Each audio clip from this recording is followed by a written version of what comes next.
Hello everyone, welcome back to another Project Gladiator Weekly Overlook, and today I'll be covering the weather for the week of October 15th until October 22nd. So starting off with the jet stream pattern, you can see as of right now we have the trough that is currently situated over the eastern United States with a little short wave that's embedded in the trough that is making its way eastward. However, the cold front has raced ahead and pushed everything out into the Atlantic Ocean. So as of right now, we shouldn't really see a severe thunderstorm threat from this trough. But as for next week, we are expected to see another one of these troughs come out of the Pacific Northwest, out of the Pacific Ocean, with the cold front attached. This trough is expected to dip down south after it makes its way out of the Rocky Mountains. It is expected to make its way into the Rocky Mountains by the 18th, and the 18th would be on Wednesday. And by the time it does dip down, you can see it extending pretty much the entire length of the United States. You are expected to see it extending all the way from the northern border into the southern border, and then out into the northern border again.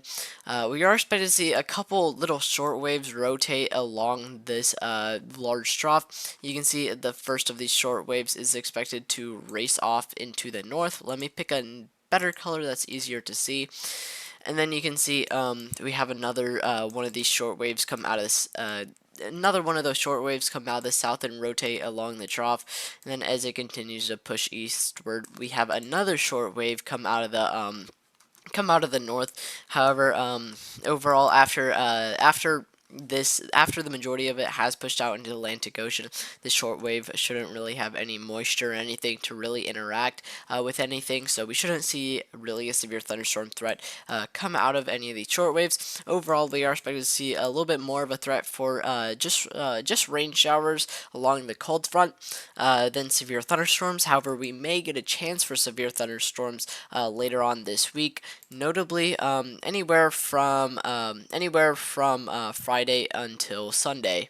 Taking a look at our composite reflectivity, I primarily want to focus on the timing of where our storms are going to be and when our storms are going to be this week.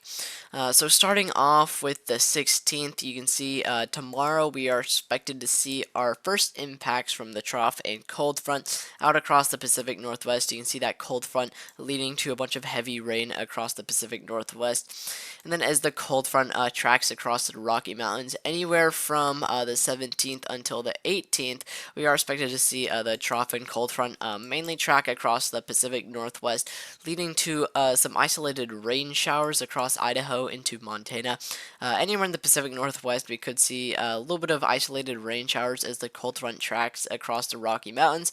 And then it is expected to advance into the northern half of the United States, the northern half of the Central Plains, and the northern half of the Midwest. You can see our low pressure system in the northern half of the United States with a bunch of rain showers swirling around the central low pressure system.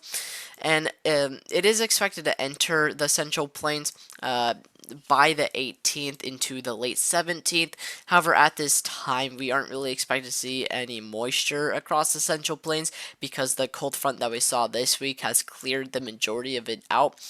So overall, we aren't really expected to see any threats for severe thunderstorms in the first half of this week.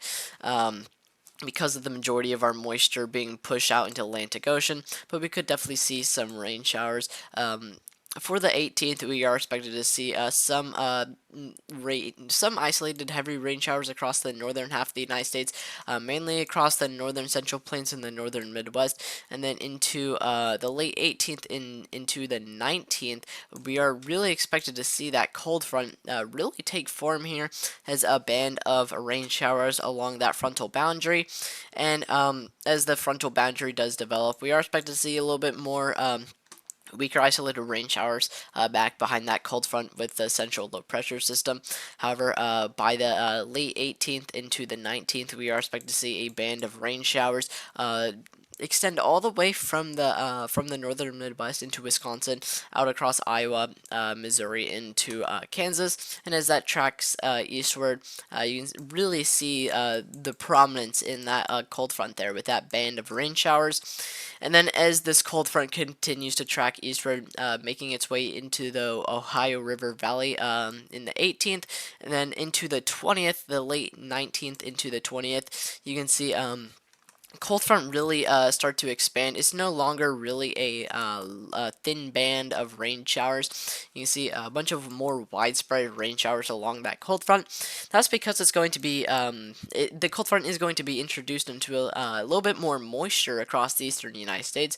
We are expected to see our moisture return primarily focused across the eastern United States. So as that cold front does make its way into the eastern half of the United States, it's going to be introduced to that moisture and that instability to help it really explode more so than when it was in the Midwest and the Central Plains. So we are expected to see a little bit more widespread rain showers along that frontal boundary, and you can see more isolated rain showers up north, back into the Midwest and the northern Ohio River Valley, where that central low pressure system is. And then as that cold front continues to push eastward into the 20th and into the 21st, by the 21st, we are expected to see that cold front finally exit out into the Atlantic Ocean. However, we are expected to see a little bit more lingering heavy rain showers, heavy widespread rain showers across the New England region as our central low pressure system kind of lingers there. And then into the 20th or 22nd on Sunday, we are expected to see that fizzle out a little bit, but we still are expected to see a little bit weaker widespread rain showers across the New England region.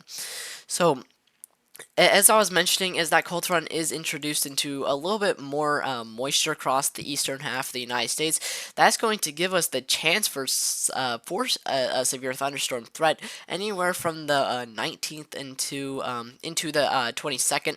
We are expected to see a threat for severe thunderstorms as we have a little bit of moisture and a little bit of instability across the eastern half of the United States, which could lead to some severe thunderstorms. However, I will be going more in depth on that on our instability models and our dew point models. Taking a look at our temperature models, I want to be taking a look at the effects from this cold front as it passes through the United States, and where we are expected to see some colder temperatures. So as of right now, for the early half of this week, before the cold front really makes its way into the central and eastern parts of the United States, the cold front that has already passed through, which is currently out in the Atlantic Ocean, we are expected to see a northerly push out of Canada, out of the north, which is going to be leading to a widespread colder temperatures back behind that cold front across a vast majority of the eastern half of the United States. You can see temperatures in some locations like the northern Midwest getting as low as the low 40s into the upper 30s, and widespread we are expected to see temperatures as far south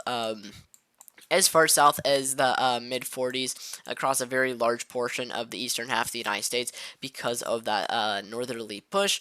So for the beginning half of this week, we are expected to see some much colder temperatures across the eastern half of the United States.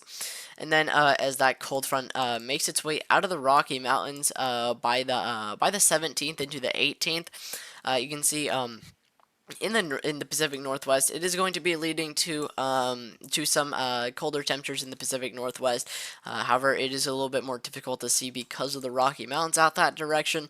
And however, take a look at the regions where we are expected to see impacts from this cold front. This cold front is expected to pass through mainly the northern half of the United States for the beginning half of this week, and then into the widespread eastern half of the United States. It's going to be leaving the southwestern United States mostly unaffected, and I will be taking a look at that on our climatology outlook. We are expected to see a little bit more of a threat for above average temperatures in the southwestern United States because of the majority of the cold fronts that we've been seeing this month mainly leave the southwestern United States mainly unaffected. However, as for the Central Plains, you can see especially at night. In the beginning half of this week, as we don't really have a lot of activity and we have a little bit more of a ridge across the central plains, we are expected to see a little bit more warming for the beginning few days before that cold front marches through the central plains. And then after that cold front does push through, we still are expected to see some fairly warm temperatures across the central plains. However, you can see a very definite dip in our temperatures across the central plains. So it's going to get a little bit chillier across the central plains, even though a lot of those warmer temperatures are still going to be there to stay. And then as the cold front continues to push to the east, back behind the cold front, you can see we have another one of those northerly pushes, which is going to be bringing much colder air to a very large portion of the eastern United States. So even if we do have those much warmer temperatures out across the central plains, we are expected to see significantly colder temperatures out across the eastern United States.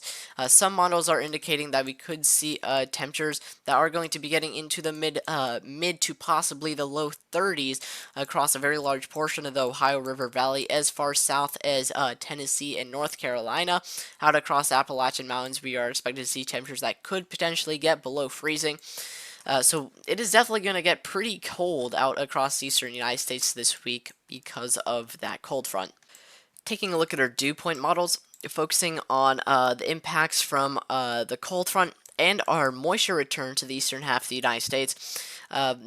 Focusing on the cold front for the central plains as it tracks into the central plains for the middle half and beginning half of this week, you can see we have not really a lot of moisture out across the central plains because of the cold front that previously blasted through, which is going to be leading to much drier air across the central plains, which will not really support a severe thunderstorm threat across the central plains as the cold front tracks through the northern half of the United States for the middle and beginning half of this week. However, we are expected to see a southerly pull out across the out of the Gulf of Mexico out into the eastern half of the United States. And as that cold front pushes into the eastern half of the United States, we are expected to see that cold front encounter more moisture in the eastern half of the United States later this week, which could lead to a threat for severe thunderstorms. However, overall, we are expected to see a little bit more of a marginal threat for severe thunderstorms because our instability is going to be a little bit more so on the weaker end. Even though our instability is going to be there, again, it's going to be a little bit more so on the weaker end. So we could still see the threat for severe thunderstorms, even though we are expected to see a little bit more of a lesser threat for severe thunderstorms. Taking a look at our surface instability on GFS models and our Radar Omega models, I do not have access to most unstable cape on Radar Omega, so we'll have to make do with surface instability. Taking a look at that cold front for the beginning half of this week, you can see that central low pressure system spinning across the northern plains. Notice the lack of instability that this cold front's going to have access to for the middle and beginning half of this week, and then into the second half of this week as it tracks into the eastern half of the United States, where we are expected to see a little bit more moisture. You can see we are expected to have instability, even though it's going to be a little bit more so on the weaker side. Our instability will still be there, and it could potentially support the threat for a severe thunderstorm threat across the eastern half of the United States in the second half of this week. If we focus down here on the tropics really quickly, you can see that we do have this area of development. We do have our day 2 outlook set as 40%, a 40% chance of tropical development in the next 2 days, and a 80% chance in the next 7 days. Overall chance is high for this to develop into a tropical system. Overall, it is fairly widespread in the central Atlantic. However, the majority of the models are indicating that this system is going to pass mostly off to the for far out in the Atlantic Ocean. Shouldn't really pose a threat to the United States. In fact, you can see that cold front should actually help push it out further into further east into the Atlantic Ocean. So overall, this isn't expected to pose a threat to the United States, but it will be something that I will definitely watch over the next couple of days. So there's not really anything that you have to really be alarmed on as far as tropics. Overall, we are more so on the downfall of our tropical season. However, we still are expected to see the threat of some tropical development. We aren't out of our tropical season yet, but we are on its downfall. Taking a look at our climatology outlooks, Let's focus on this area for below average temperatures across the eastern half of the United States. You can see, as I was mentioning earlier in the forecast, we are expected to see more steady temperatures across the central plains. Even though this cold front is expected to make it a little bit colder across the central plains, we are expected to still see fairly warmer temperatures across the central plains, with temperatures staying mostly around the 70s. Even though that cold front has impacted it in some way, it isn't going to be nearly as impactful as it is going to be across the eastern United States. We are expected to see definitely much colder temperatures across the eastern half of the United States, with this area below average temperatures because of the temperatures across the eastern United States being much more susceptible to cold fronts, making everything significantly more colder. And this month, we've seen a couple cold fronts, pretty much one every week so far. So we have had much colder temperatures across the eastern United States because of those cold fronts, while the rest of the United States is still expected to see above average temperatures because of those temperatures being a little bit more steady. Again, as I was mentioning, the temperatures across the central plains still being fairly warm, even though the cold front's going to make it a little bit more colder, still going to stay somewhere in the 70s. And then we have this area of 60% chance above normal temperatures for the western into the southwestern United States. As I was mentioning earlier in the forecast as well, the cold front that we are expected to see this week and the majority of the cold fronts that we've seen this month have been mainly starting off in the Pacific Northwest and then tracking southeastward across across the rest of the United States, and mainly expanding southward across the Central Plains into the Midwest, and then continuing to track eastward. So overall, it has kind of left the southwestern United States a little bit more unaffected, which is leading to building temperatures across the southwestern United States, allowing for temperatures to get above average across the southwestern United States. So we are still expected to see above average temperatures across the southwestern United States, while we are still while we are expected to see temperatures that are going to be getting below average across the eastern United States. Taking a look at our precipitation outlook, you can see focusing on this area of below average chance for precipitation across the eastern United States. Overall, this doesn't really take into account the cold fronts that we've been having across the United States. It's mainly been taking a look at the environment that we have for our rain showers. With the cold fronts that we've had pushing out the majority of our moisture out into the Atlantic Ocean, leaving really nothing left to support the threat of thunderstorms or rain showers across the eastern United States, that is going to be leading to overall a lesser potential for rain showers across the eastern United States. Even though we are expected to see rain this week across the eastern United States, we still overall have a below average chance for precipitation.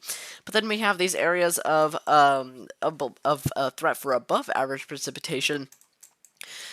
We have this area for a 40% chance of above average precipitation for the northern Pacific regions of the United States, mainly Montana, Idaho, Washington, and North Dakota.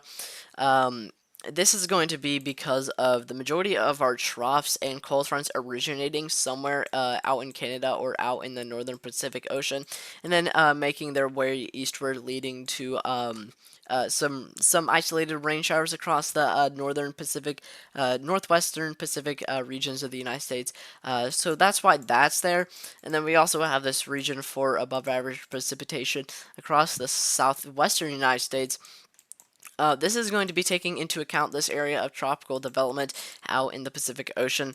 Notably more so next week, we are expected to see this develop, move up into Mexico, and then rapidly dissipate across the mountainous terrain of Mexico, and then lead to some heavy rain showers into next week across the Central Plains and southwestern United States.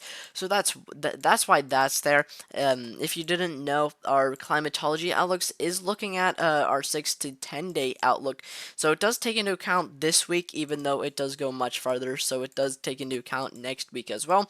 So that is why that is there. If we aren't really expected to see that impact this week. That's all I really had to cover as far as the weather for this week.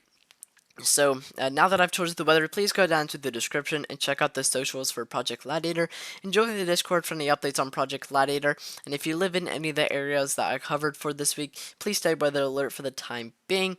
And let me know what you think about the microphone that I'm using currently compared to the ones I've used in previous videos. This is the same one that I have been using in much earlier videos. I really want to know what you guys think about the difference between the two microphones, and go off from there. So if you could give me some feedback on that, it's much appreciated, and hopefully I should be able to see you guys tomorrow with another forecast.